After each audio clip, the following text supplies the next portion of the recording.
Welcome back to the 10th episode of the Head versus Heart podcast. I'm the head because I look at NRL Supercoach and betting from an analytical point of view, and I'm joined by the heart because he looks at both from an emotional point of view. First things first, we have to jump into accountability from last round. How did you go in betting? Well, I got 1.5 out of 9. I'll go into detail about what that 0.5 is, but I was up $40, and what can you do? Win's a win. How about yourself? Yeah, for myself, I went 1 of 5 on the bets posted on the pod. Total loss of 466.08 from those bets. Total loss for the week was 244.08. So mitigated some of those losses, but another pretty frustrating week. Uh, yeah, last week. Sounds like it's Hearts week once again. Am I right? Yep, another heart week. Another hard week. Let's jump into each game from last round. The first one was the Raiders Bulldogs. What did you have in this game? Yeah, so I had the Bulldogs head to head and Adokar and Cherry to score. Neither players scored and the team lost. How about yourself? Yeah, I had the Bulldogs -2.5 in this one. Pretty frustrating. The Raiders just keep seeming to show up for games. Yeah, didn't really expect them to win this one. So pretty annoying. The next game of the round was the Sea Eagles versus the Broncos. Did you have a bet in this game? I actually did Surrey, but what ended up happening was I had Walsh to score, so my bet got voided. But I had Broncos head to head, Walsh and Garrick anytime try scorers, and and not rather annoyingly, the Broncos did win, and Garrick scored, but I didn't check my bet in time, and it got voided. Yeah. So would you say Yeah, like it is straight up a moral victory with that one. moral victory? Yeah, moral victory as always. Moral victories forever, winning bets never. Don't Um, steal don't steal another podcast thing, mate. We're the Head um, and Heart podcast, not the Hello Sport Junior boys. uh, the game of the round was the Titans Knights.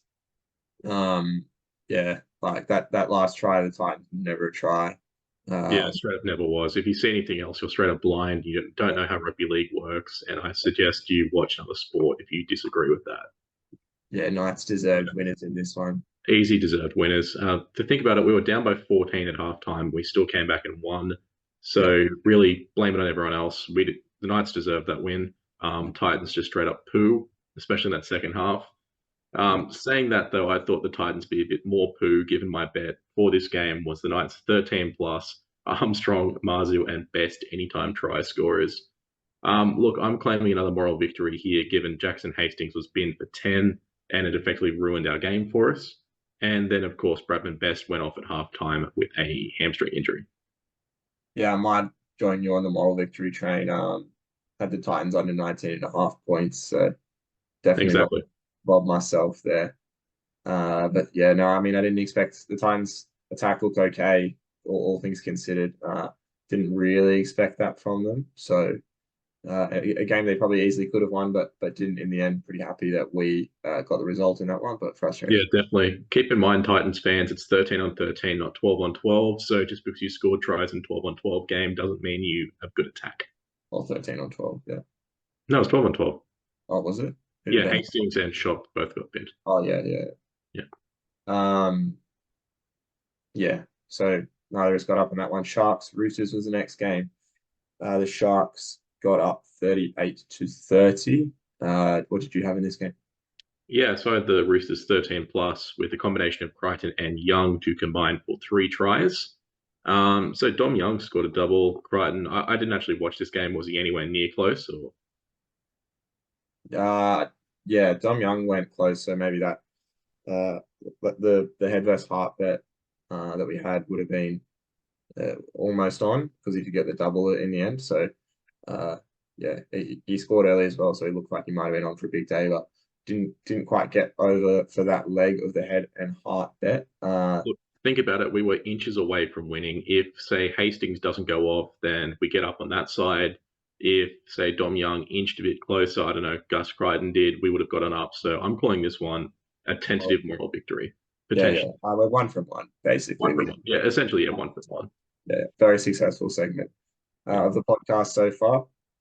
But Um, can we talk about the fact that Tommy Hazelton went over in the 77th minute?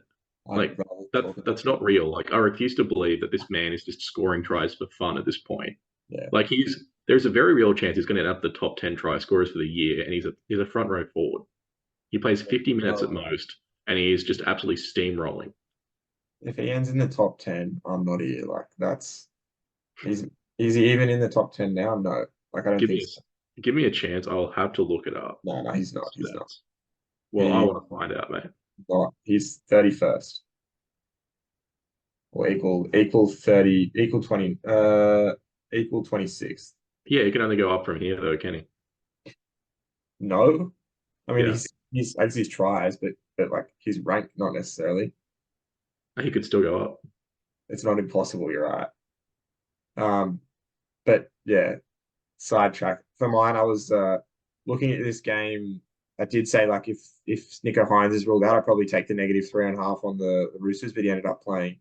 And sort of if I knew he was playing, I probably would have taken the +3.5. So it's one of those where if you had more clarity, it would have been easy to bet on. But yeah, I just didn't have that clarity around Nico, so I didn't bet on the game, which is annoying because if I knew he was in, I probably would have taken the Sharks in this one. But what can you do? What can you do, indeed? Yeah. Moving on, the next game, the Rabbitohs versus the Cowboys. The Cowboys won by 6. Bit of a shit game. Yeah, I'm glad I didn't watch this one, to be honest. It's like that's just sad. That was the first time in a while where I wasn't paying attention to footy. But either way, I had over 51.5 points. Keep in mind, it was 50 exact. Yeah, And then Nanai, Drinkwater, Johnson, and Latrell to score. The Bunnies players all got up, and the Cowboys players did not, rather yeah, frustratingly. yeah. I mean, yeah, it's just unnecessary for you to put that many legs in the bet. But But what do you mean? How else am I going to get good odds? If I hit that one, like say if you 2 and 27 times, I make my money.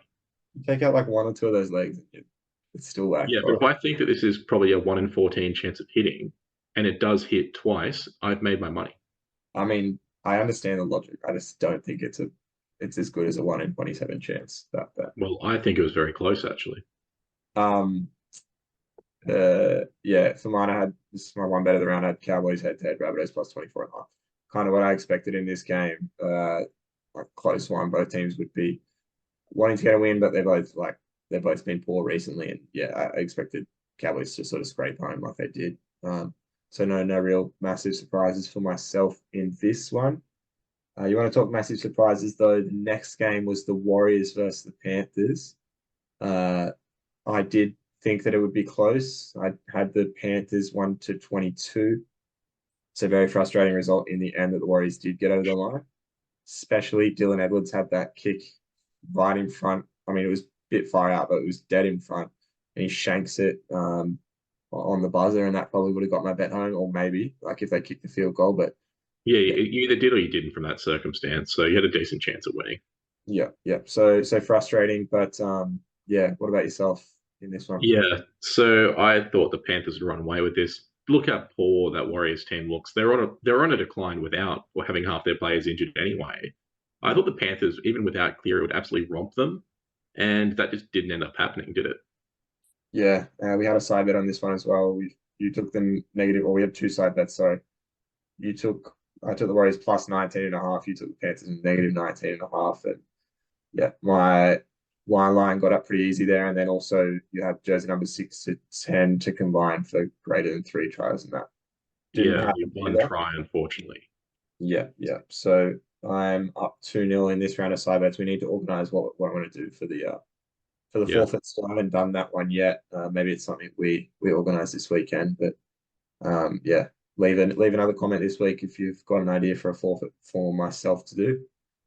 But yeah, probably something that I do this weekend, and we'll chuck it in the next pod. Uh, anything to add on that game, or happy to move on? I'd rather move on from that, to be honest. That's probably my worst beat of the year. Fair enough. Storm Eels. Storm put on an absolute clinic, missing some of their stars in that team. They still put the Eels away, 48-16. What did you have in this game? Oh, I was so happy about this one. So I didn't know how this game was going to show up. So I did a bit of try scorer bingo. I had Talangi, Sivo, and Coates to score. and I got lucky, and Sibo scored in the 78th minute for me to win. Last try of the game. You love to see it. He didn't touch any ball beforehand, but somehow touches it where it matters. That's all. That's all it really matters. Yeah, no, never in doubt that one. Safe as houses. Indeed. I had the Eels plus 9.5 myself because I unfortunately got on early because I thought Moses would be in. Uh, Line ended at 12.5 before the game. That would have lost anyway. So frustrating watch. They just don't look like they're all together without Yeah, Moses in that team. it's just gross to watch. Like Melbourne are very under strength as well. Like Munster came off halfway through their game and they're still dominated. It's just they look tired. They look really, really tired. Yeah, yeah. Um, And now to the final game of the round. It was Tigers 12, Dolphins 24. Did you have anything on this game? I didn't have anything on that game. No, I didn't. Yeah, didn't have a play for that game. Yeah, so myself, this is the one where I kind of won. So originally my bet was Dolphins 13 plus Hammer and Bostock anytime try scorer. So they both scored. I also had a side bet. I think I put a multi on for this game where a couple try scorers, including Mark Nichols, got over, which is really annoying. I think I had Naden to score with that, but that didn't happen.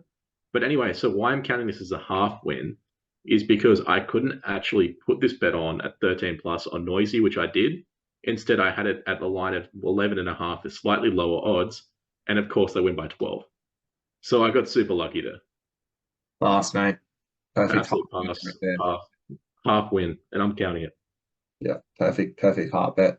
Um, Everyone should know that the heart would have gotten the 11.5 last minute there, and that would have got Yeah. up. Mate, the heart wants what the heart wants, and the heart wants a victory there. Yep, yep. Yeah. So that's all the games of last round. Let's jump into as I already mentioned. So it went 2-0 in side bets, but let's jump into Supercoach ranks quickly.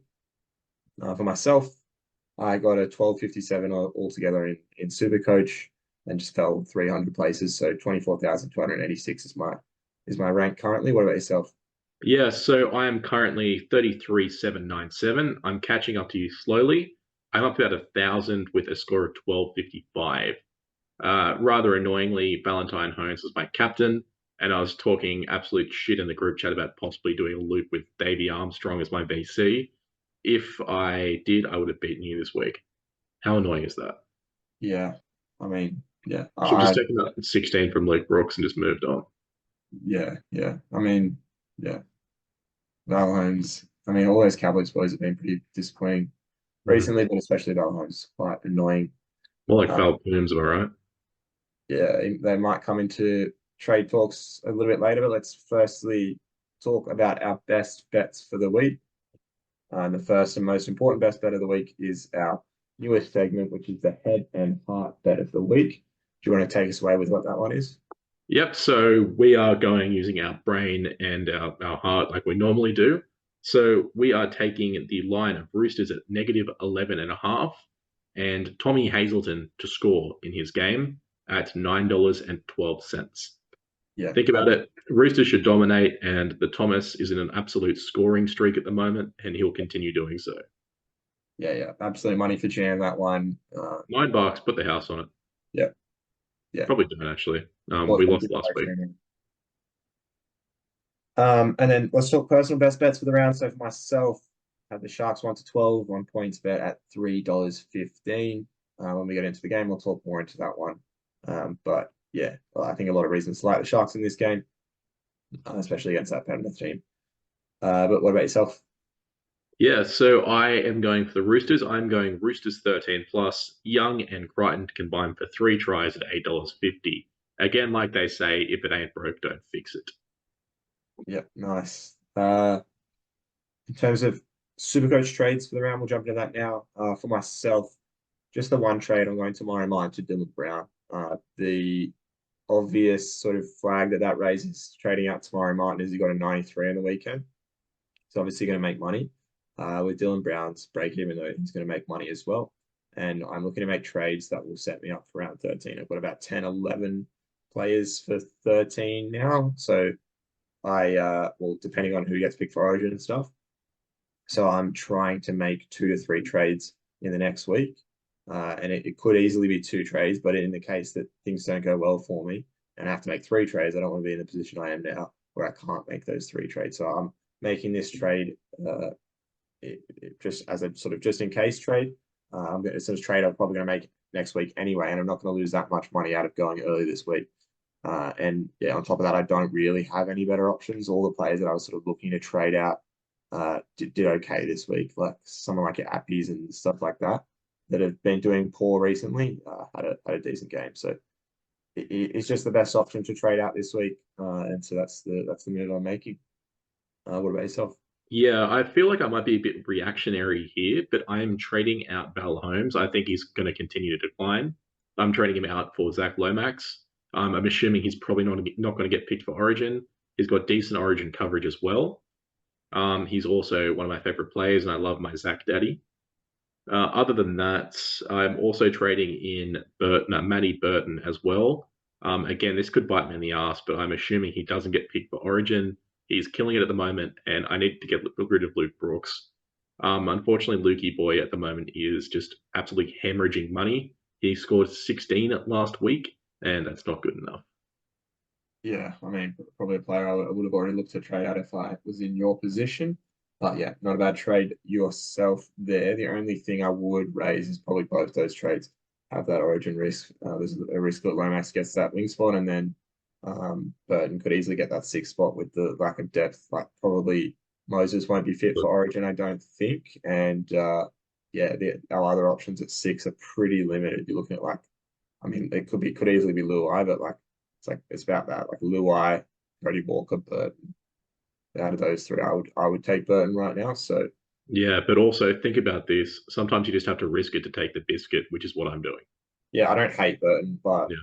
I Again, probably would yeah, not I be. do agree with you there. Like, there is a very real chance, but I don't think it's as high as we think it is. Yeah, yeah, I probably wouldn't be touching Lomax this round though. Honestly, I wouldn't be making either of those trades. I would just be too scared of them playing Origin. That's why I'm making the Dill Brown instead of it. I don't have Burton at the moment, so making the Dill Brown trade instead, and I could maybe look to go to Burton next week if it works out. But yeah. Let's talk because obviously other people will be in different positions with their team. They'll have injuries in certain positions. Let's just talk best trades generally. Is there anyone else that you sort of wanted to mention as someone that you're really looking to trade in if you either didn't have them already or you had injuries in other positions?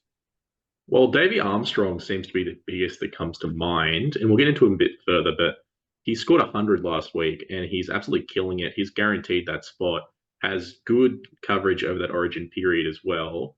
I think if you don't have him and you have the space for him in center wing, fullback, I think he's a must get. Even Yes. now, he's played 4 games, I think. He's still going to go up in price, and he's killing it. Yeah, he's at 388 right now. The only thing to call out with David Armstrong is that he's not playing this week. So I Yeah, would of be course. to trade him in next week when he'll play round 13. I think it's probably a waste of a trade to bring him in this week, but yeah, definitely a good option. Moving forward, just looking at some of these highest traded in players, Dylan Brown is the number 1 traded in this round, but there's pretty limited trade ins. Like generally, you see a higher percentage of players traded in. Dylan Brown's only traded into 4% of teams, and then you got a Blaze Talangi there, which I don't mind either, but I do own all of those already. And then third one's Sua Farlongo. So Farlongo is a good one to touch on. The things to keep in mind, he doesn't play 13. Um, he got his first decent score on the week and he got a 90 odd. You have to think he's in that Storm team that's scored 50 points. So, like, while that's a good score and while I don't hate the trade in, it's very much about the makeup of your team. He's not a player that you need to trade in my opinion. Would you agree with that sentiment? I definitely agree with what you just said there. Yeah, Yeah, I just don't think it's necessary right now. yeah, yeah. But like, for example, if you're in the position where you don't have that many strong center wings and you have plenty of numbers for 13, definitely I would target him if I was in that position. But so much of how you target players at this point of the season is just around your personal makeup of your team. So that there's instances where I would target a Suafar longer. There's instances where I might even target like an Origin player. Like if I was so like sorry, like maybe not an Origin player, but like someone like a Matt Burton who might play Origin. Like if I was so stacked in other positions, it didn't really matter. There's ways that you can target players like that. But yeah, I would mostly tend to just be smart in managing your numbers for all the buy rounds. Yeah. Was there anyone else that stands out? Someone like a Joey Manu is probably someone in the next couple of weeks that a lot of people will be looking to get. What is the ownership on Dom Young? I would say it'd be better. I'm very wary of having a partnership where you have both the right center and the right wing in the same team. I just think it's quite dangerous, especially if a team doesn't score that many points. But Yeah. I guess if you don't have too many of the Roosters players already, I think Joey Manu might be a decent pick if you've missed the Dom Young bus. Yeah. Do you agree with that? Yeah, definitely. I would. So this round, Joey Manu is 824, Dom Young 796 or something like that. So like, if I had to pick out of the two of them, my preference is still Joey Manu. Obviously, I have Dom Young, so I'm not looking at Joey Manu particularly. But if I didn't, I would be looking at Joey Manu in either this round or next round. He's got a 77 break even, so probably expect he scores something around that. So you don't have to get him this round, but if you did, it's not an issue. But yeah, he's a player, especially if you don't have Dom Young, he's a player I would probably be looking at. But for myself, I have Dom Young, so not too not too interested.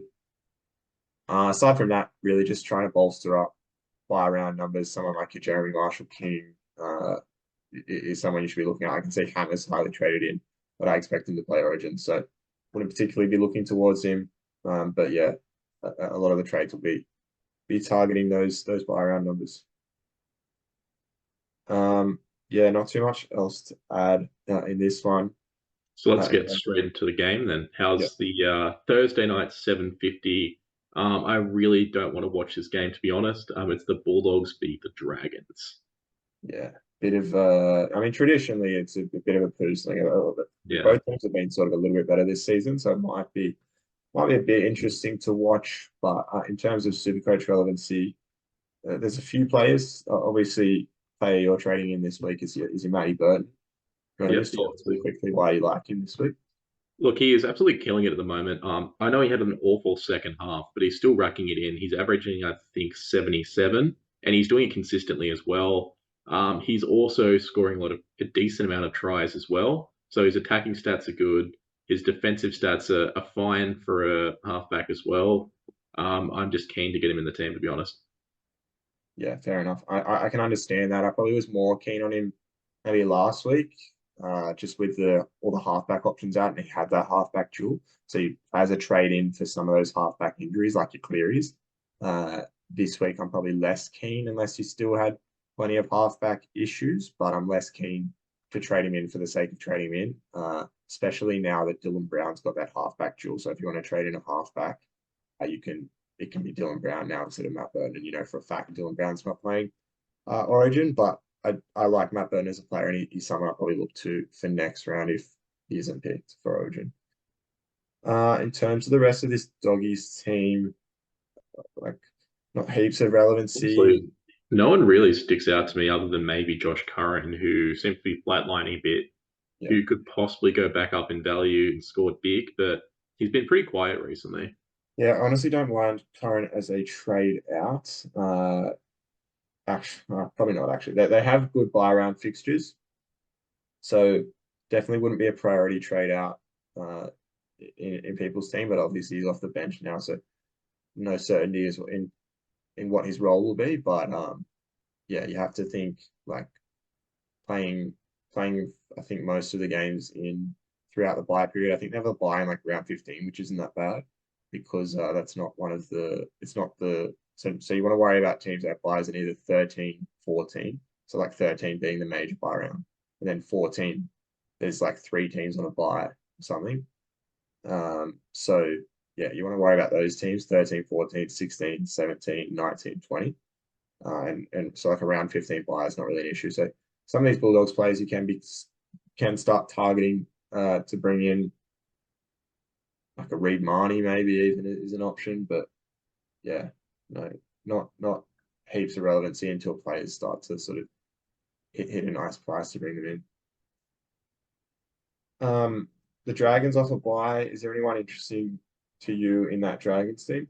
Well, other than Zach Daddy, who I brought in, who I think is probably going to be a buy at any price at this stage, one to watch for me is Luciano Leilua coming in at 17. Like He signed for the Dragons to play first, to essentially be playing as a starter. I believe he's recently come back from injury, so his minutes are going to be pretty poor for the next couple games. But when he does get that starting spot, I think he's going to be a lock. He's going to have some pretty poor scores. As long as his break even doesn't get too high, I think he's, from a cash cow perspective and a decent player perspective, I think 3 weeks would be a perfect time to bring him in. I mean, he's still been playing off the bench for them, so I don't know if necessarily he will get that starting spot anytime soon. But they do have Eisenhuth named in the 11, so I don't really know what they're doing with the makeup of their team. It might change. Yeah, that's weird. I didn't even notice that. Yeah, why did they have Tommy Eisenhuth playing second row?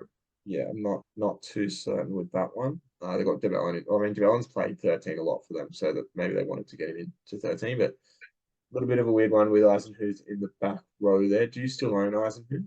Yeah, I do actually. He's going to stay in my team until I think the end of the season, unless he drops out. To be honest, Yeah, he's doing really well. He's averaging about 60, I believe. So that I don't start him every week, but he's doing well enough for me to keep him in the team. yeah. Worried? Would you be worried about Impact playing back row this week instead? Not really, but again, I it's a bit of a wait and see. If he doesn't do greatly, he's I believe 600k, so I can just trade him out for the pay an extra 100,000 and get like a better option.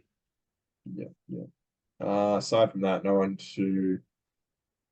that I love as a trade in. Jack DeBellin is probably a player that you can think about trading in. Probably won't play Origin. Got second row, front row dual, but it's a pretty boring trade in general. But if you want to shore up some points and get a player that's going to play through this Origin period, uh, not the worst trade in. But apart from that, don't really love anyone as a trade in this game. So let's probably just jump into betting. What do you have in this game?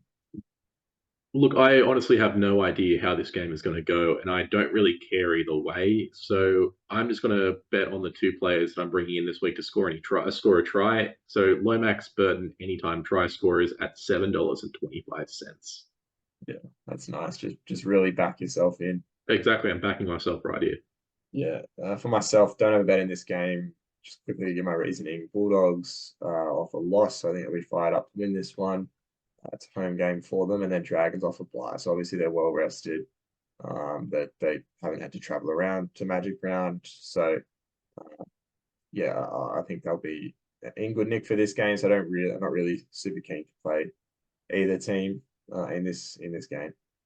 Fair enough. Let's jump into the next game of the round, the Cowboys versus the Tigers. Which again, apologies to the previous teams. This game is objectively worse.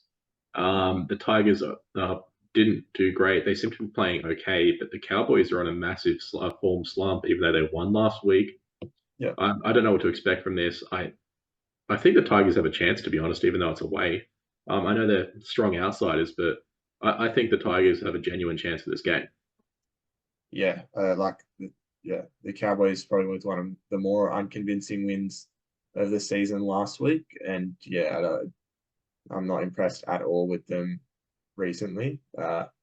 So yeah, not super high on them in terms of Supercoach prospects. A lot of people would own like your Scotty Drinkwaters, your Val Holmes.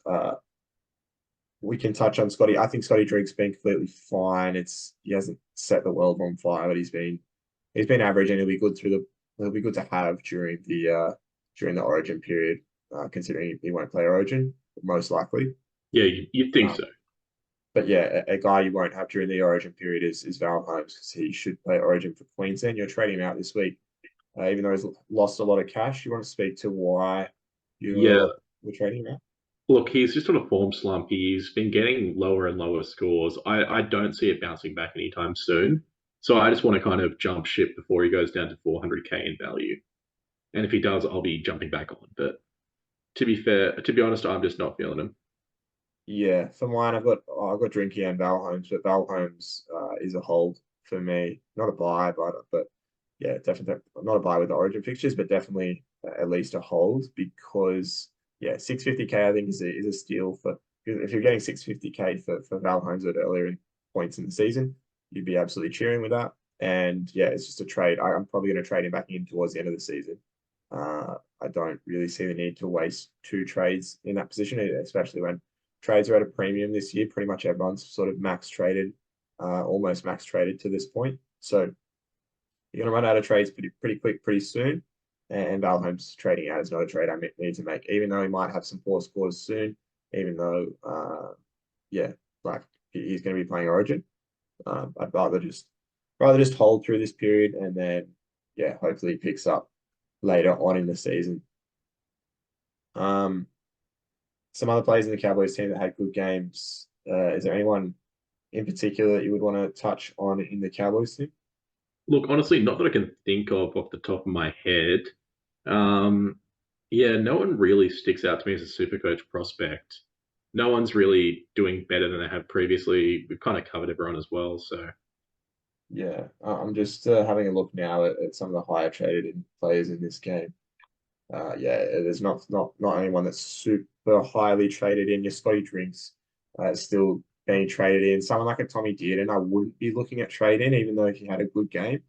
I think the extent of Munster's injury means that Dearden will play Origin, so you have to factor that in, right? So even though he might have looked good in recent fixtures, don't trade yeah, in Tommy I Dearden. definitely agree with that there.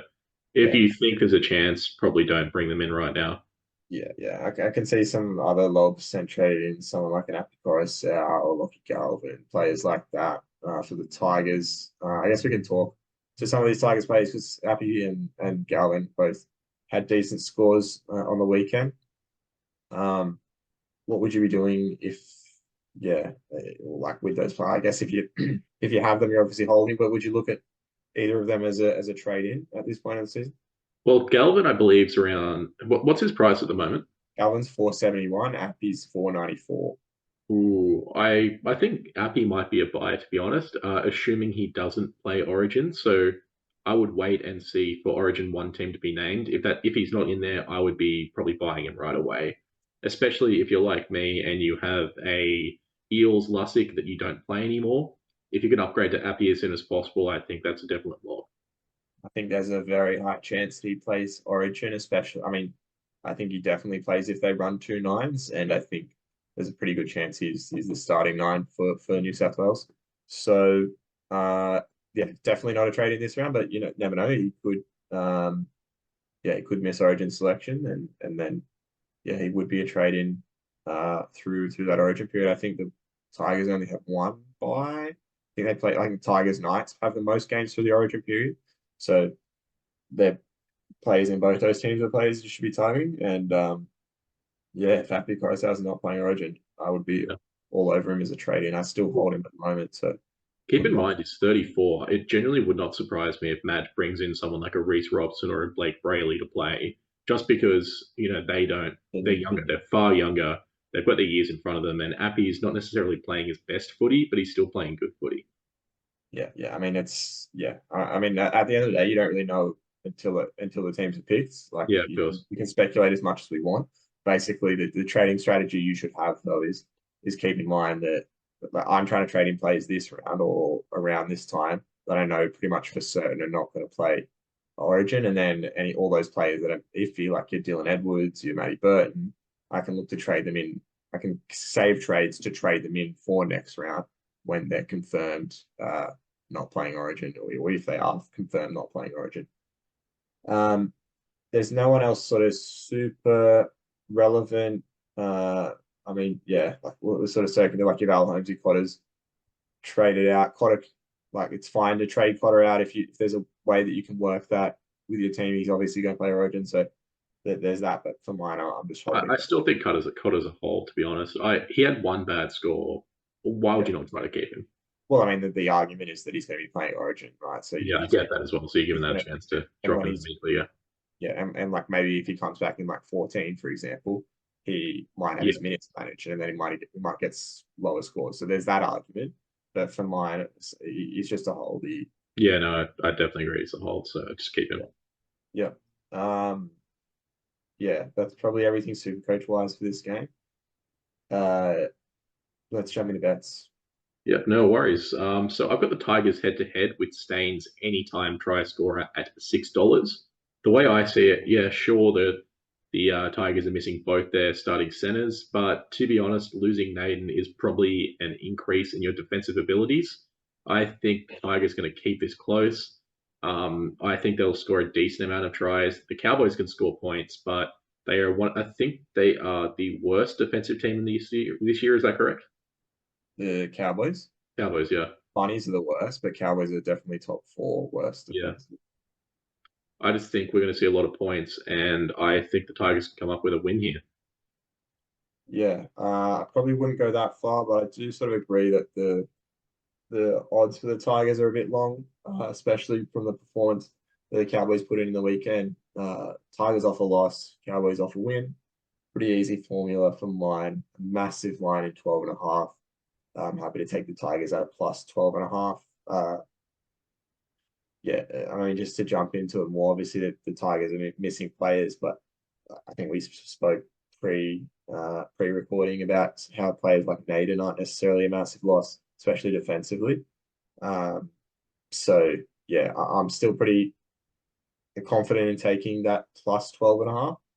Definitely would not be confident in taking the minus 12.5 in any context with the way that the Cowboys are playing. Even if the Tigers can't produce that many points, I still feel pretty good about having that big of a line in this one. Let's jump into the next game, the Seagulls versus the Storm. The obvious big out in this one is Munster. Rumors is, I think, 6 to 8. Is that what you've heard? Yeah, I think so. Either way, he's been told he is not playing Origin this year unless some sort of miracle occurs. Was it an aggravation of the injury, or is there a completely separate like groin injury he's had? Was he I mean, yeah, it's a groin injury. I believe it's an aggravation from the okay? Yeah, sound of things. the way he rolled around in pain was quite uncomfortable to watch. Yeah, yeah. I'm just looking into the NRL physio now because he did sort of release a post on him, but yeah, it didn't look good. Yeah, oh sorry, 8 to 10 weeks. So 8 to yeah, 10, yeah, that's out for quite some time there. Um, it brings other options into play. Someone that's sort of reasonably highly traded in this round is Tyron Wishart. Would he be someone that you ever look up? well. How much is he at the moment? Look his price in a second. Um, just in terms of his form, how have you seen him recently though? I think he's been doing all right, but to be honest, I haven't paid attention to his Supercoach scores at all. So I think he's playing well, but I'm not entirely sure if that's translating over to Supercoach. I Sure. think he scored last week or the week before. Is that right? Yeah, he's had some pretty big scores this round. He's currently at a 381K. He's got a -7 break even going into this round. Um, he had a score on the weekend of 40, but before that he had an 85. But yeah, like he always has bad scores peppered in there, but that's you have to take into account he's playing different roles with those bad Yeah, scores. he's been playing a lot of 14, reduced minutes. He's also been shifted around a lot as well, given they've had injuries with Hughes, Munster. Did he play some time at fullback when Pappy got injured as well? He's played about everywhere. He's played wing, like Yeah, he's played all sorts of weird positions, and I think he's honestly pretty awful if he's playing wing. But in the halves, yeah, it's not good to watch. yeah, if I know for a fact he's playing in the halves, I don't mind that. But I mean, he will be playing in the halves because Pezzet's out for the season as well. So you know you have at least some time with Wishart in the halves. Uh, so I don't hate him as a trade in. Yeah, it just depends on where you're trying to go with your team, right? Like obviously Wishart's not playing round 13, something you have to factor in. And yeah, like there's not 100% certainty on what he can produce in that team. So yeah, I don't hate it as a trade in, especially at 381K, not too expensive. -7 break even if you wanted to go on him. Uh, probably probably now would be the time. Um, yeah, but yeah, obviously not playing round 13, so that's why I prefer someone like a Dylan Brown for myself for this team for this week, sorry, just to build the numbers for 13. But it's sort of we've already spoken to like someone like a Suafar Longo. Um, it's if you have enough numbers for 13, then you can go to it. If you have enough numbers for 13, you could go to a Wishart as well. Um, we did speak to a Suafar Longo. Did you sort of do you think we've covered in terms of how we feel about him? Oh, definitely. Yeah, I think, like you said, it's if you need him, probably don't for now. Like you said, Yeah. Given that they have that round 13 bye, so in a lot of these cases, you can kind of just sit back, watch them. They're not going to increase by too much. So you're not going to miss the bus if they increase by 100K this week. Definitely just wait and see. If you really want them round 14, definitely grab them. Yeah, I disagree with the opinion there in that like if like 100K is a lot of money. If you want to go him this week, but you have to be able to set your team up well enough that you can do it. Like for mine, I can't Yeah, do it so because I'm loaded in the center wing. I have a lot of good center wingers, so it doesn't and I need numbers for 13, so it doesn't make any sense for me to go in. Even though like I would love to have him, he looks good. It doesn't make sense for my team to go in. But it depends on your team. If you have a setup where you have enough numbers for 13 and you have weak center wings, then by all means. Uh, so back to Sharp though. Is he dual position or is he just halfback? he's dual 5'8", halfback. Ooh, okay, yeah, I do like that versatility. So I would prefer him price wise over Farlogo. I mean, yeah, they're the same price realistically, so it Yeah, just depends on what you need in different positions. I would see, yeah, probably like a similar Wishart and far longer, probably similar value trading yeah. over this origin period. But yeah, both they're both the same rationality whether you trade him in, right? Either of them in, like you just whether you have numbers for 13 Yeah, or definitely. So, is there anyone else you'd like to speak to in that Storm team, or can we yeah. move now I on mean, to? there's a few of their boys. Eli Katoa is one that's traded in. He's going to be solid. Same sort of logic in that regarding numbers around 13, but I think he's probably the best like taking out buy schedule and stuff like that. I think he's probably the best center wing. Sorry, the best second rower to target for this week with players like an Olakawadu a chance of playing Origin. Um, so yeah, if you've got the numbers 13, Eli Katoa is a not a bad buy for mine. Would you agree? Definitely agree with you there. Yeah, he seems to be scoring relatively consistently as well, but his base stats are really good, so I do like him as a buy. Yeah, and then the other one is people are trading in Harry Grant. Don't why would you trade Don't him do now? that. Are you playing Why would you Origin possibly for do that? sure? That is so short-sighted, possibly trading him in now. Like you said, Origin, don't do that. He's probably not going to play maybe 100 minutes over the next 4 rounds, best case scenario. So probably don't do that. Nah, he'll play all right minutes for the Storm because he got some injuries, um, but yeah, just don't like he's going to miss 3 rounds at least. So not a trade in. And then Jerome Hughes is has some trade ins, but he's got 102 break even, so you don't need to jump on him this week. But there's definitely worse options if you're short in the half and you just want to lock up a decent halfback. I don't mind him as a trade in this week. Uh, and then the Seagulls team, the highest traded in player in the Seagulls team is a player that I own, Tolu Cooler. Cool. Just quickly speak to him. So I like the look of him. If you actually watch the game of the weekend, he had 2 tries where he sort of went for a bomb, and if he sort of took it and went 2 round, he probably would have scored. So I think yeah, he was definitely in a lot more than his Supercoach score represented, and he got a 70, 80, I think it was 79 or something like that. So yeah, I still like him as a trade in. He's got a 9 break even this week, so I like him as an option, but uh same thing. Like he's not playing around 13. So you do have to consider that. Would you agree? Definitely agree with that. I love what I saw from him, but how long is he going to have that fullback position for? How long is Turbo out for? It's about 6 weeks, I think. Let me double check. Um, I don't. Yeah, I mean, there's obviously that concern, but like you have to think through the origin period. He's there at least, and like if you're Well, trading him is he in, going to play Origin? We could very well see Turbo not playing Origin this season because of because of his injuries.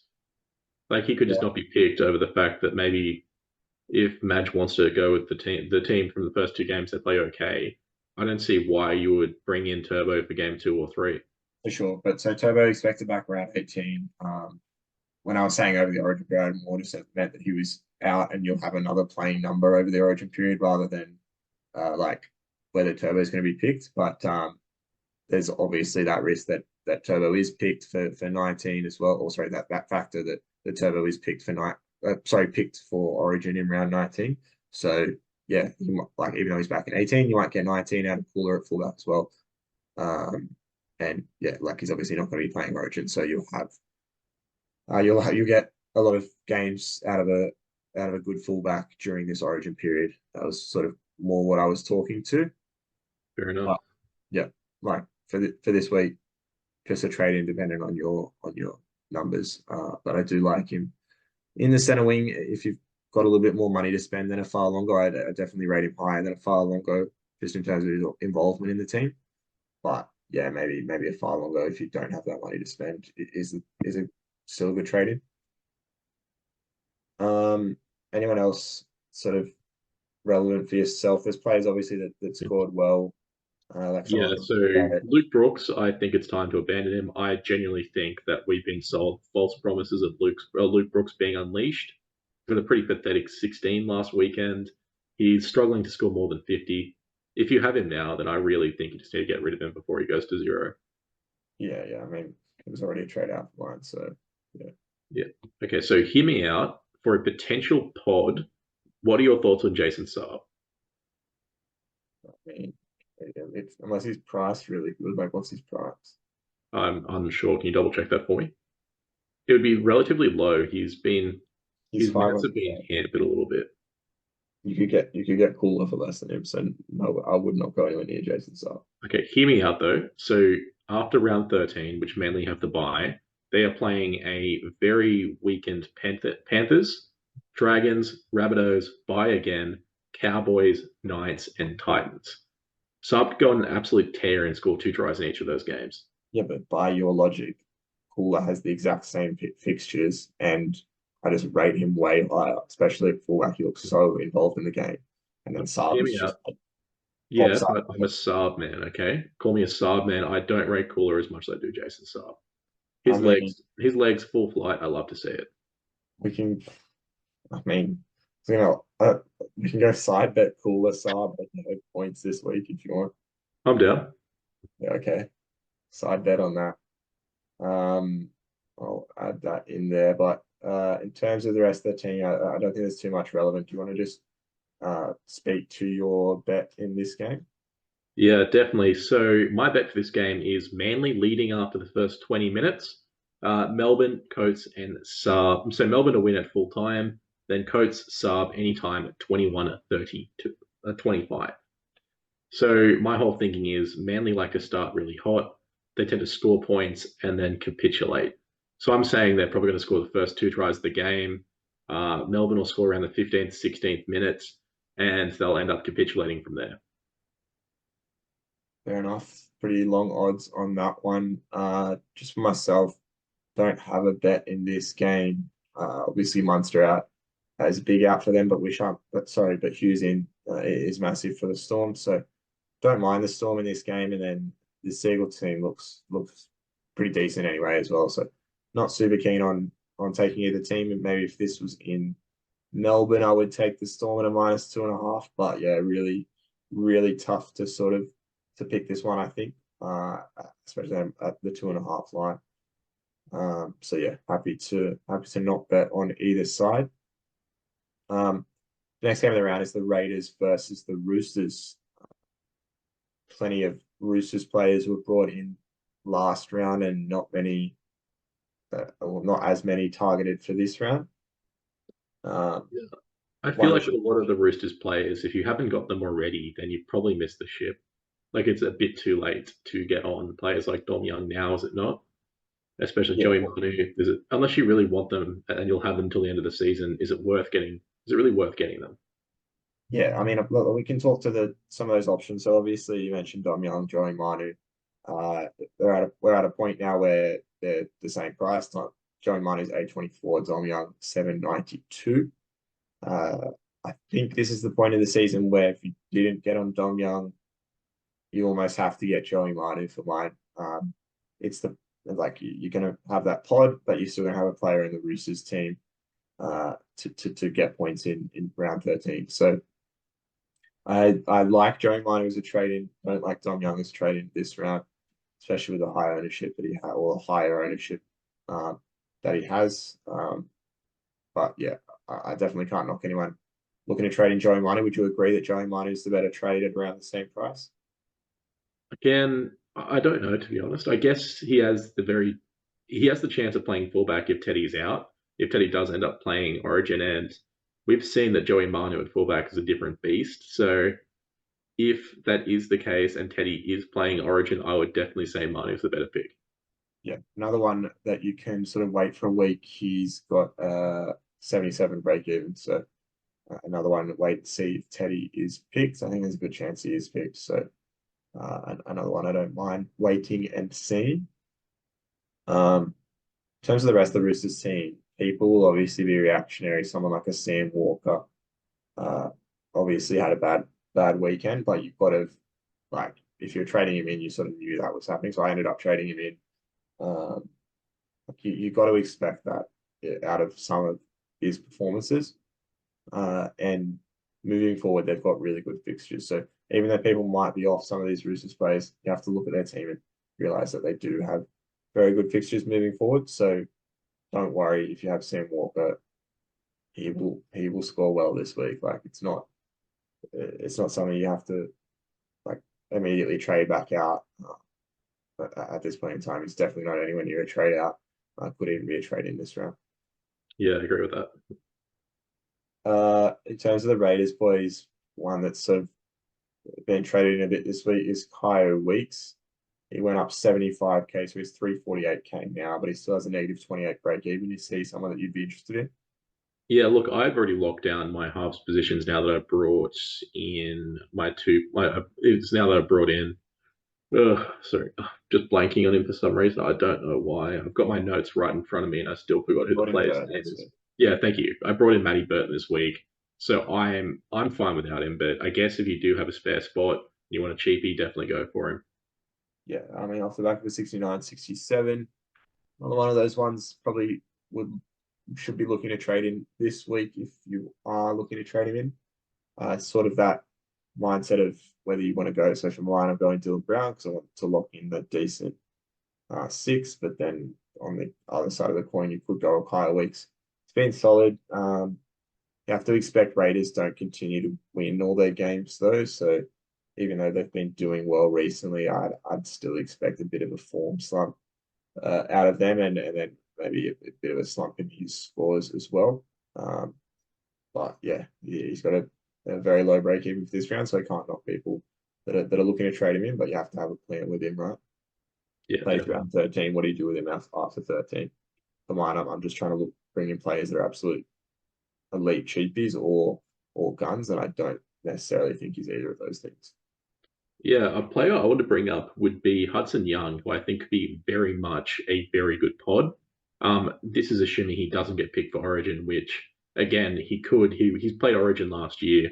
He could get picked again, but he's got some really good base stats and he's scoring somewhat frequently. So if you do have a spot for him, I reckon he'd be a good shout at second row. For mine, he's just another one of those. Good player origin, don't trade in. Like, it's pretty simple for mine. He's going to be, because he had a big score this week, he's going to be even tougher to bring in next week. So, yeah, like it's an annoying position, but yeah, I think you kind of have to let that one go through to the keeper. Fair enough. Uh, in Hopefully it terms doesn't of go to the boundary. other trade-ins, there's Spenny Lenu. Does he interest you at all at a pretty cheap price? I don't pick races, mate. You what? You don't keep races? Fair enough. Okay, he got a 58 on the weekend. Um, fair enough if that's your opinion on Yeah, one the that I agree with. with Spencer Leniu, though, he's always going to be limited by minutes, especially in this Roosters pack. And again, I would rather wait and see with someone like Spencer to see how many minutes he's going to consistently get, if he does consistently get minutes as well. Like we found out with Terrell May, it's very much what Robbo feels like on the day, and he could get a 30, he can get a 50, he could get a 15 for all we know. And to me, he's just too unpredictable in that manner. Yeah, I mean the thing with Spencer Lanu though is he has a really good PPM, so even if he gets low minutes, he'll be okay as a trade in. from mine, I still don't love it because you just don't know exactly what they're gonna do. I mean, if I knew like Terrell May was playing Origin or something like that, I'd be more interested because Lindsay Collins is going to play Origin as well. So you have to think Spencer Leniu gets a bigger role through the Origin period. But yeah, at the moment, I don't love it. But yeah, like he's going to have a negative break even. His score on the weekend as well, I should mention, had a try assist in there. So that's 20 points that you can take out of his score. But yeah, there's definitely worse trade-ins you can make, and front row at the moment is a little bit limited. So don't mind some people looking to him as an extra number. Aside from that, not too much else.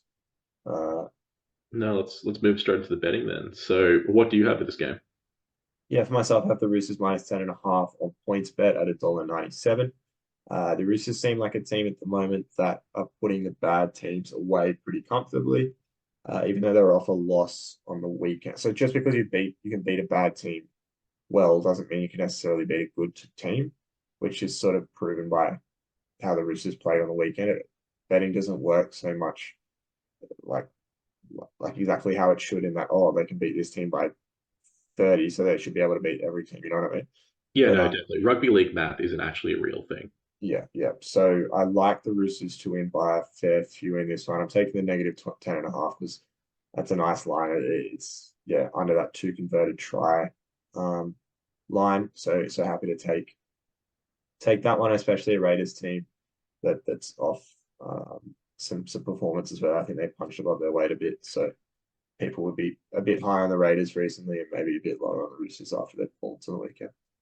Yeah, I definitely agree with that. And as I said earlier, this is my lock of the week, which was Roosters 13 plus, Young and Crichton combined for 3 plus tries for $8.50.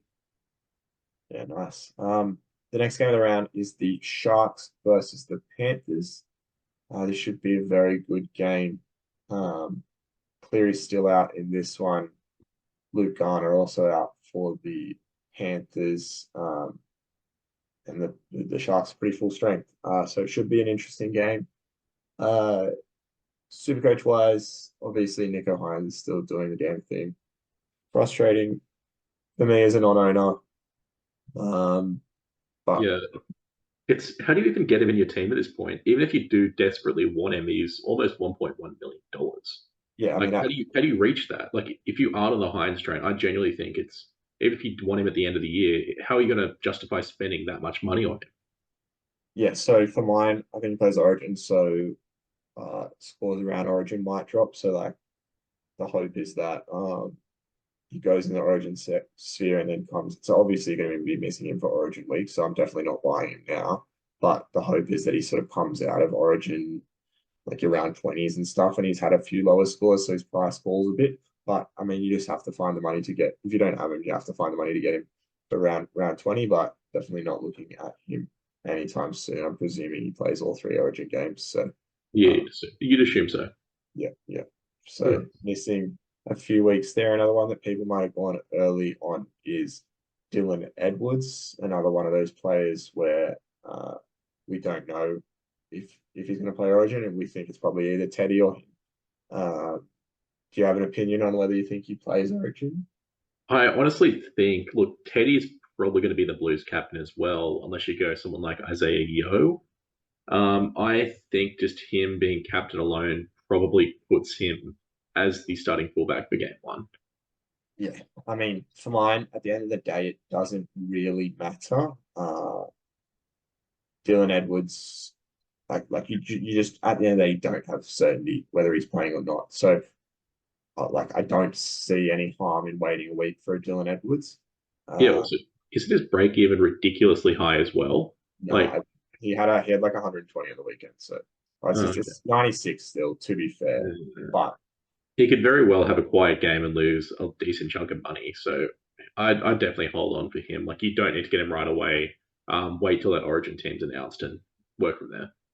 yeah, I mean, in my like the only way as a game where he loses a chunk of money is if he gets injured. Like he scores at least like 70 this week. And in my opinion, he just his goal kicking, he runs for 300 meters every game. Like he's going to be involved in enough that he gets at least like a 60, 70. So Yeah. if you own him, like he's going to be a great captain option pretty much every week. But yeah, definitely happy to wait a week, especially against a Sharks team that's absolutely humming. And that'll sort of talk to my bet later on. In terms of other higher traded in players, Isaac Tungo's one that people might be looking at. Do you think Tungo's a chance of playing Origin? Probably not, to be honest. I just think there's too many other guys in front of him. Like off the Uh, top of my head, I know Beth got injured. You still have Ramian, who apparently Madge told, "Hey, look, just keep playing well. You're on my radar." yeah, You also have right. Gus. You have sorry, not Gus Crichton. You obviously have his former friend, now Bulldog Crichton. You also have Lomax, who can play center. Burton could play center. You've also got Katoni Staggs. The list goes on. I don't think Tungo will play. I wouldn't be as confident as yourself. I would probably have him my third best option at center at the moment, but I think yeah, most likely it's Crichton Ramian at this point in time. But I don't think Burton plays center. I Oh, don't put think the name Stags. Trellman as well. That's another guy who could play center in front of him. Yeah, I don't think Stags get picked. I don't think Trell gets picked.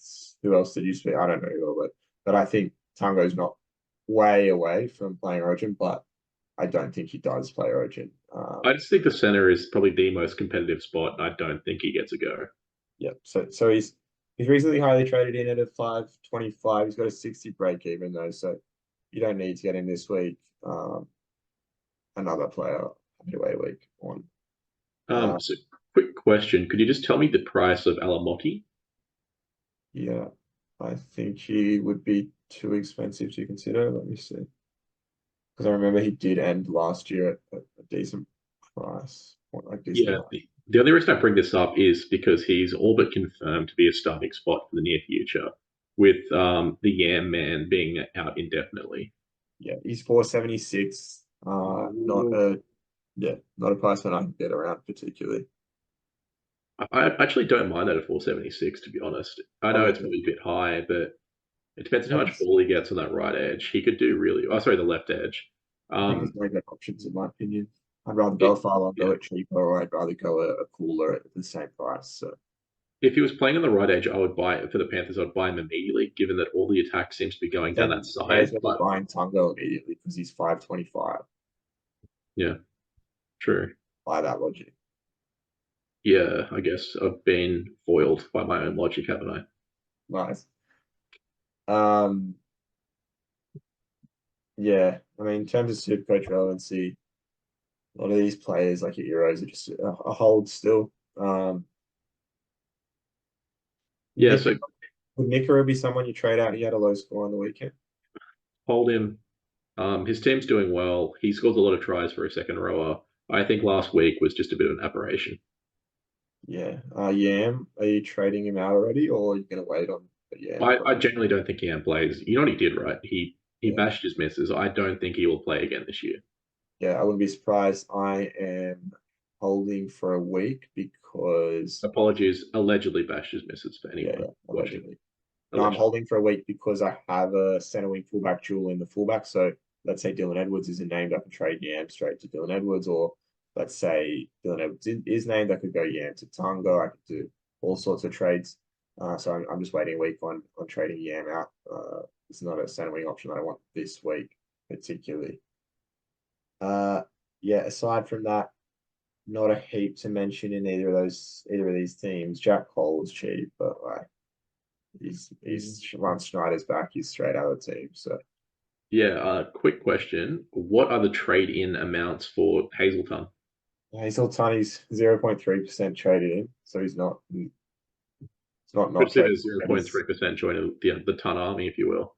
Yeah, he's 638K though. So I'm actually amazed that he's gotten that high, given he tends to score like mid 60s, but he does it so consistently that he must just be slowly inching his way up to 650K. yeah, he gained like 8K on the weekend. So I love him. I would kiss his um, bald head if I ever saw him in public. Just give it a little smoosh. nice.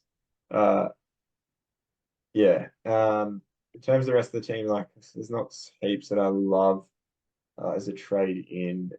in either of these teams, you'd have to think a fair few of these that each team's players are going to be in and around Origin selection. Someone like Cam McInnes, Nico, Yeah. Martin, even Luai might get picked. Edwards might get picked. There's plenty of players you've got to worry about for Origin. So, um, yeah, not too many trade-ins that I love in either of these teams. Yeah, I know he did mention Atkinson again last week, but again, they've named Braden Trindle at number 22 in the reserves, so I think his days at numbered at 6. Yep. Let's jump into betting in this one. What did you have in this game? Yep, so I think the Sharks win this. I would not surprise me if they put a decent number on Penrith. I've come around to the idea that the Sharks actually might be the real deal this year. I don't know how it's happened, but the Sharks are no longer flat track bullies. So I'm going Sharks, and then two comfortable try scorers being Ronaldo and Hazleton at 11.50. Yeah. I have the Sharks 1-12 in this one. Quickly talk to the Panthers game. So on the weekend, people probably thought it was a little bit of a fluke that the Warriors won that game, but I did think that the Warriors would keep it tighter at the very least. And they didn't look good with Cole in the halves. They looked a lot better with Schneider, and they looked obviously even way better again with Cleary in the halves. So you have to think about that. This Penrith team is not anywhere near the quality of some Penrith teams that has been in the years gone by.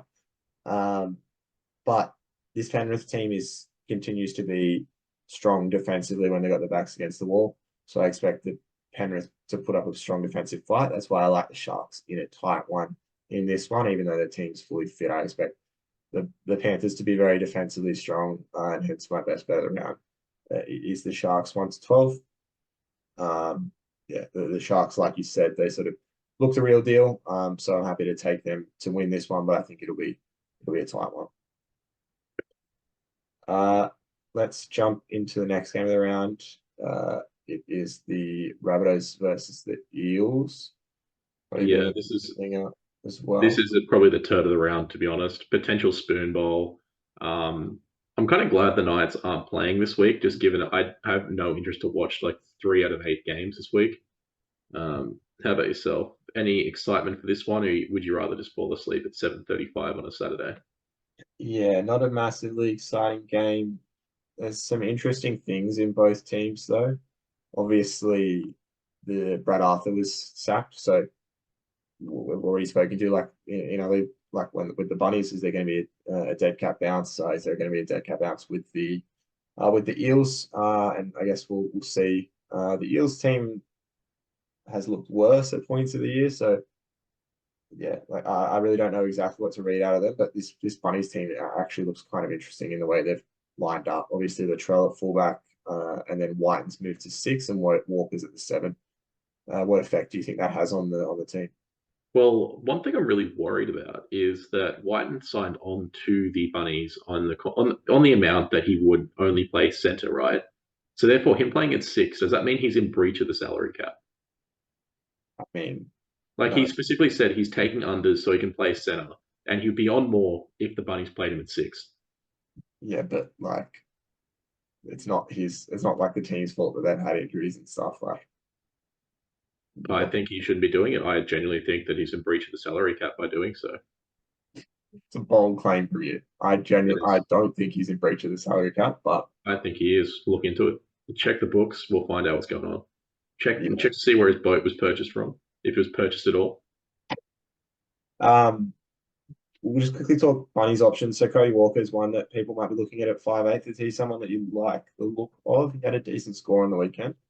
Look, I genuinely think that they came against one of the worst defensive teams in the comp other than themselves. Yeah, I think any attacking player outside maybe Latrell is probably just not a good idea for the Bunnies. I yeah, think they'll continue to struggle in attack. They might score decently against the Eels, but long term, I don't see them being good options. yeah. So obviously he had a 99 on the weekend, and then his next best score for the season is 66. So at a 543K, I'm not quite interested, but it's not that far away from a price point that I would be interested. Anything under 500K, I'd have to seriously start considering Cody Walker, because obviously he's an elite player on his day, as Supercoach wise anyway, because he produces all those try assists for them. So it's definitely someone you have to think about. But at the 543K, I'm probably have to let that one go through to the keeper. Uh, Another one, Latrell Mitchell. Like eye test, he looks good. Like he looks like he's offering something for them. Well, last week he scored a double and only ended up with, I think, 60 Supercoach points. Is that right? I mean, he 60 does something. a bit of that. Like he doesn't get involved a lot in the game, so kind of have to expect that. But no, I so just, he got 107 on the weekend, so he had a good score. But yeah, like you said, he had tries, so you have to consider that. But probably not a player still that I'm looking to trade in. Yeah, he had a try, two try assists. So yeah, uh, yeah, like you sort of mentioned that, like obviously a poor defensive side in the Cowboys they play. He's not going to score that well most rounds of the year, but I could easily see him going big this week against this oh yeah, Eels team. definitely. Short term, I think he's a great option. If he doesn't play Origin as well, I think Latrell could be a buy. Yeah, But again, I'd rather wait and see. yeah, another one of those like for next week. I'd much rather a Dylan Edwards, but maybe you could consider like Dylan Edwards get picked for Origin. Maybe you could consider Latrell. I probably still won't, but yeah, maybe not one you could consider. But yeah, not for mine. Um, Anyone else in the Rabbitohs you want to touch on this? Like, I'm not really interested in anyone else very much. Not really, to be honest. It's pretty stock standard. I would like maybe Jairo, but he is still carrying that injury allegedly. If he was ever to be confirmed clear from that, I would probably pick him up at his current price point. But I don't think we're going to see the best of Jairo this year, unfortunately. Yeah, I'm not interested. Let's talk Eels options. Obviously, the highest rated Eels player is this week is Dylan Brown. Uh, I'll talk to him first because I did bring him in. For mine, the number one thing that Dylan Brown offers is security through this Origin period. He's obviously a New Zealand player, so he's going to play every game for the Eels. He'll get Moses back shortly enough. So um, I don't think Moses will play Origin one. So in the next couple of weeks, he'll have Moses back playing with him, and I think that will unlock some better scores in him. So I'm happy to jump on him. He's sort of the only player or one of the only players in that Eels team that's looked like he's having a crack. So happy to take him this week. Honestly, might even consider captaining him against the funniest team that conceded the most points per game. I genuinely didn't even think of that. I think you just convinced me to captain him. Yeah. So, um, yeah, like love him as a trade in this week, and yeah, honestly, a decent captain option as well. What are your thoughts on Blaze Talungi? Do you think it's too late for him, given that Gutho may or may not be coming back in the next couple of weeks? Yeah. I'm not looking to trade in. I hold at the moment, so pretty stoked with that.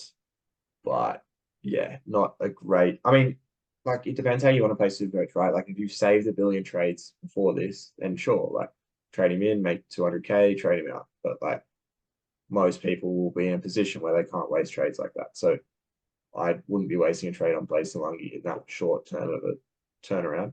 But I'm happy that I held him all the way through so that he's getting some decent scores now. Yeah, definitely. I agree with you there. What about those Laniacs out there? Do you think it's time for them to abandon ship? Lane's a tough one. Just because he does play 13. So if you held him all the way to now, you might as well still hold. He got a 41. It's not the worst score of all time. But yeah, I jumped off a long time ago, and probably at least after round 13, you should be jumping off. But Yeah, yeah, I can't give you a great answer either way fair enough. for Lane. Thoughts and prayers out there to any Laniacs. Hope you're doing all right. Let's talk betting in this one. What did you have in this game? Look, I think there's going to be a lot of points, a lot of turds flung, a lot of poop. I'm just going to go with Sevo, Johnson, Latrell anytime try scorers at $7. Like Sevo's guaranteed to score in a game like this in the worst possible try. It's just a fact of life. And then AJ will just pick up and put down one. Nice. Um, So Come on, I've got the Rabbitohs head to head. You can get that $2.02 on points bet. Double check closer to the game if that's the best odds, but it should be around that $2 mark. They're slight outsiders. Why I like the Rabbitohs. Change the spine, and I really like how the spine is this week. I don't buy into dead cat bounce at all. I think the opposite is often true, especially in the NRL. With the turmoil in the Eels club, I don't see them doing well without a head coach. So yeah, I don't expect good things for the Eels this week, even though they've had a good couple of players mixed in there. I don't expect the Eels to perform. And then also just eye test, like watching some players like Latrell, where he was desperate to get that try down. I think some of the players are starting to have a go in this Rabbitohs team, and obviously everyone in the world is pretty low on this Rabbitohs team off some recent performances. So I'm happy to take them in that. I think they're going to be undervalued in the market currently. So happy to jump on them. Understandable. The next game is the Broncos versus the Titans. Big in Reece Walsh at fullback. Tony Staggs out in the centres, and then a few outs for the Titans in Aaron Schott, Jamie Jolliffe. Still those same sort of halves, like Randall Weaver and the Titans, but I think Kieran Foran's in the reserves, so sort of a bit of a wait and see in this game to see if someone like a Foran comes in. But in terms of your Supercoach options, is there anyone that you're looking to trade in for either of these teams? Well, I'm not really looking to trade in, but one I want to keep my eye on is definitely Tom Weaver. It appears he's a genuinely solid player.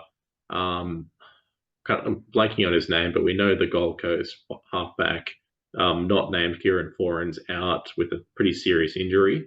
I think Tanner Boyd, yeah. He could be a decent option for now, I think. But again, depending on how well he does this week, definitely a wait and see for me.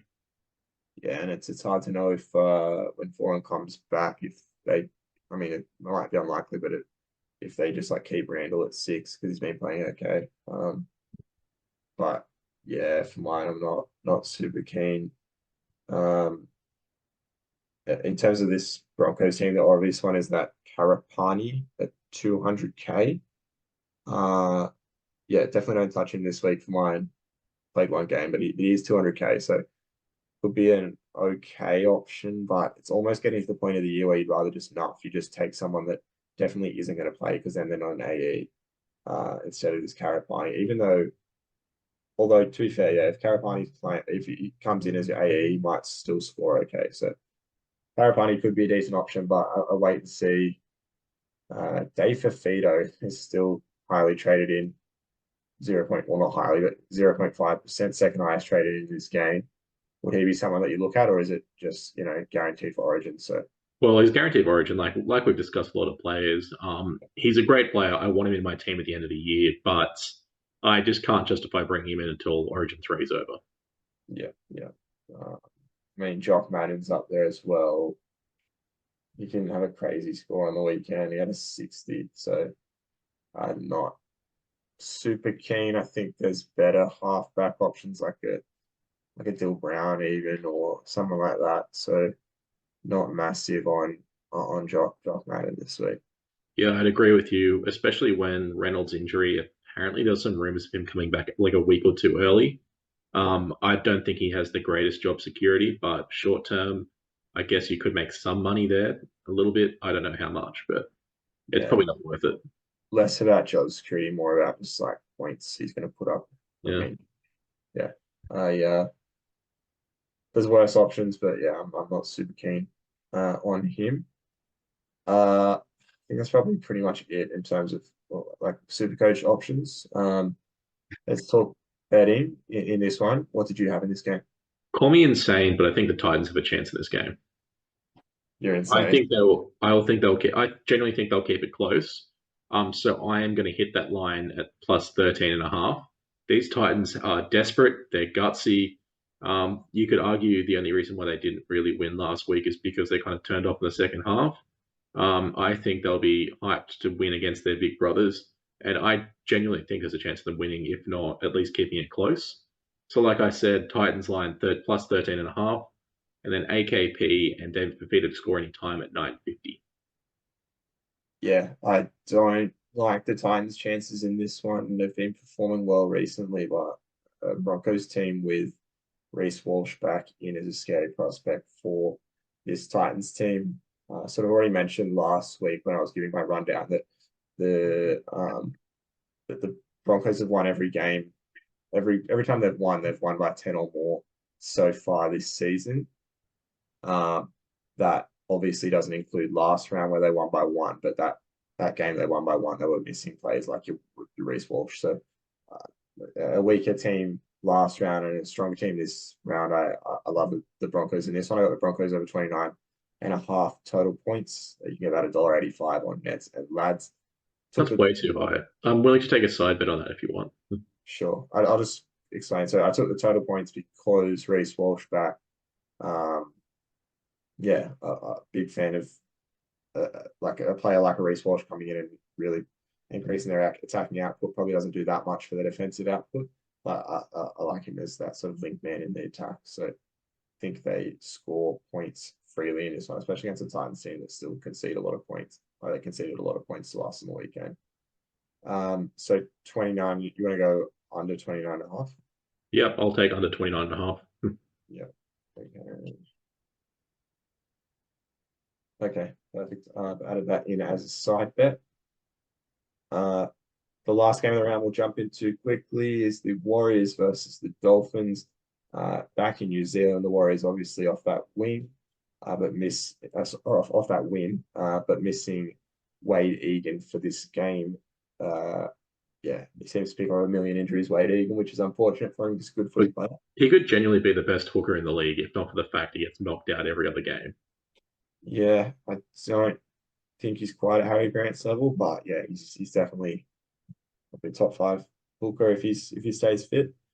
Yeah, this Warriors team looked strong last week. In terms of Supercoach prospects, one we can talk to is Tamari Martin. Got at 93. What would you be doing with Tamari Martin if you're an owner? If you still have him hold, I sold weeks ago. I think you sold you sold 4 this week. I sold this week, yeah. Yeah, personally, I think we've seen a bit of a dead cat bounce. I don't think he's going to do that well in the future, to be honest. Especially when Chance Nickel-Cook started is 5'8".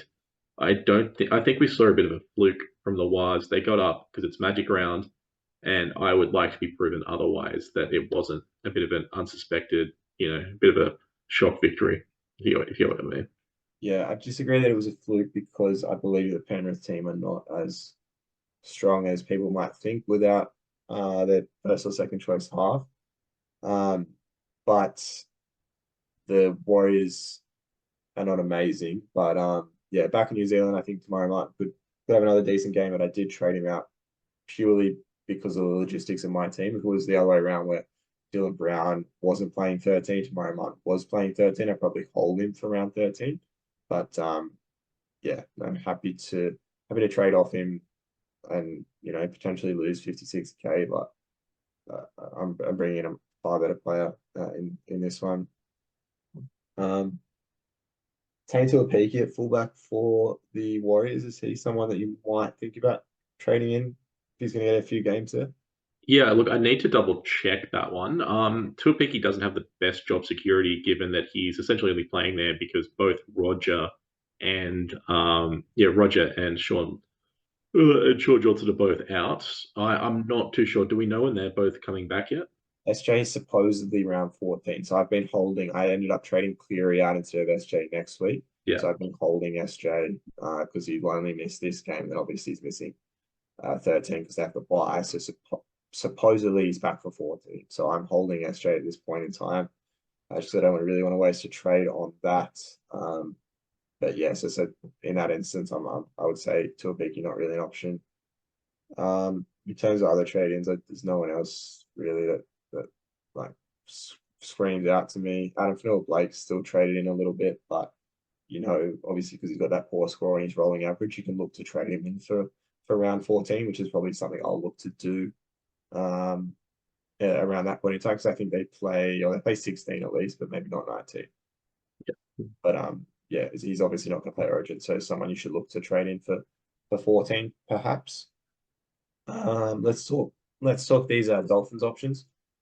Jerry Marshall King's the number one traded in player in this game at 1.1%. Would he be someone you look towards? Look, to me, I have my hook is set for basically life at this point.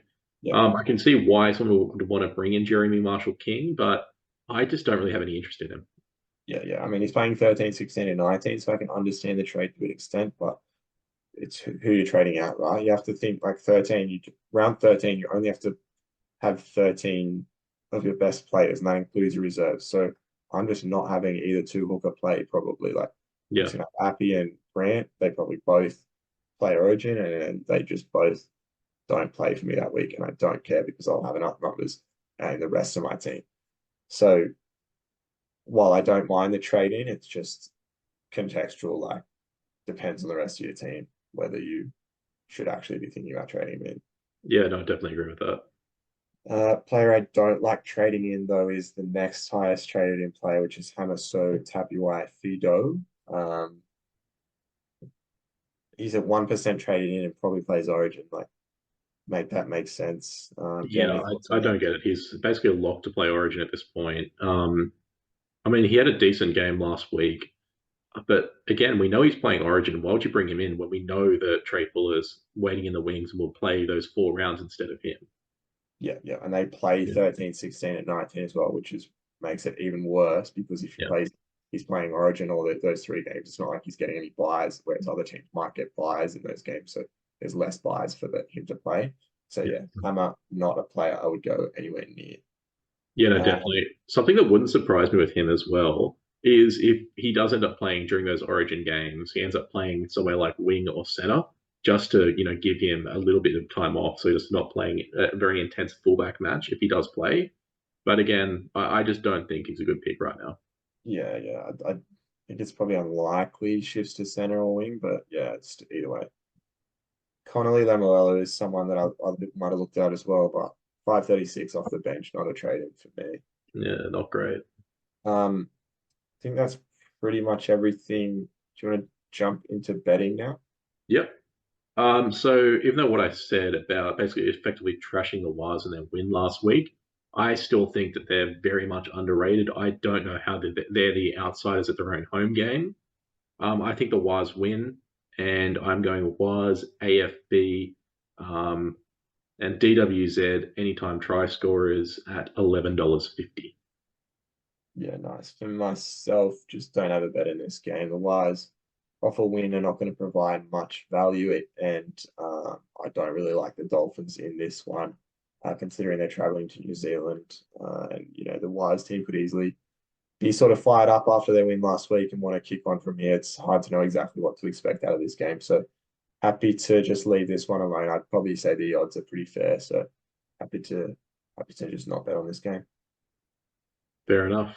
That was everything for this round. Currently, record is 2-0 in side bets, and we'll keep these side bets running for a few weeks now. We've got the 2 side bets in this one. But leave a comment what I should be doing for my forfeit for my previous loss in the side bets, and then what some future forfeits should be. So just leave 3 or 4 comments about what you think the forfeits should be. Do you Yeah, have leave a anything? comment. Let them know. Do you think that the head's going to lose another 3-1 lead as he tends to do? What's going to happen? Let us know what you want to see. Yeah, As always, I think it's time for us to go fuck ourselves. Am I right? yeah, we're gonna fuck ourselves. See ya. See ya.